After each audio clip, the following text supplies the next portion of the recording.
పోటీ చేస్తా, పోటీ చేసి తీర్తా.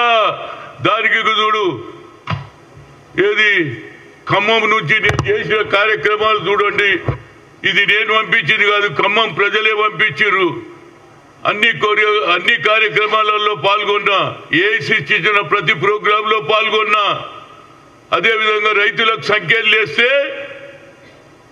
ఆ ప్రాంతానికి పోయి రైతులను ఆదుకున్నా. ఒక్కొక్కరికి ₹1,00,000 ఇచ్చి 10 మంది ఆదుకున్నా. అదేవిధంగా ఏది కొత్తగూడెం ఎమ్మెల్యే కొడుకు ఒక విధమైనటువంటి ఆలోచన చేసి ఆ ఆలోచన భరించలేక చనిపోతే ఆ ప్రాంతానికి కూడా పోయినా. ఎక్కడ అన్యాయం జరుగుతుంది, హాజీపూర్లో పోయినా 3 అమ్మాయిల మీద ఏది శ్రీనివాసరెడ్డి అనే వ్యక్తి ఏ విధంగానైతే పిల్లలను చంపేసి రేప్ చేసిండో అది కూడా బయట పెట్టినా. ఇయ్యాలడానికి కూడా కోర్టు ఏది హైకోర్టు అప్రూవల్ ఇస్తలేదు. 3 ఏళ్ళు అయిపోయింది. ఎక్కడ అన్యాయం జరుగుతుంది అక్కడ పోతా. అదేవిధంగా ఏది మన పక్కకున్నటువంటి రంగారెడ్డి జిల్లాలో ఒక అమ్మాయి ఇంటర్మీడియట్లో చనిపోతే ఆత్మహత్య చేసుకుంటే 50,000 ఇచ్చి వచ్చిన.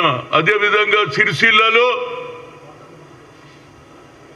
ఉస్క మాఫియా ఒక పిల్లవాడిని చంపేస్తే అక్కడ టార్చర్ చేస్తే అక్కడ కూడా పోయి ఒక్కొక్కరికి 10,000 ఇచ్చిన. ఈ రాష్ట్రంలో నా లెక్క తిరిగినోడు ఎవడున్నాడో చెప్పమనండి. అదేవిధంగా మొన్న జరిగినటువంటి పాదయాత్రలో రేవంత్ రెడ్డి జరిగిన, అదేవిధంగా బట్టి విక్రమార్క ఏదైనా యాత్ర పెడితే పీపుల్ యాత్ర పెడితే కూడా అందులో కూడా తిరిగా. 7 సార్లు ఆయన దగ్గర పోయినా, 5 సార్లు ఈయన దగ్గర పోయినా. పని చెయ్యండి ఎవడరా బాబు.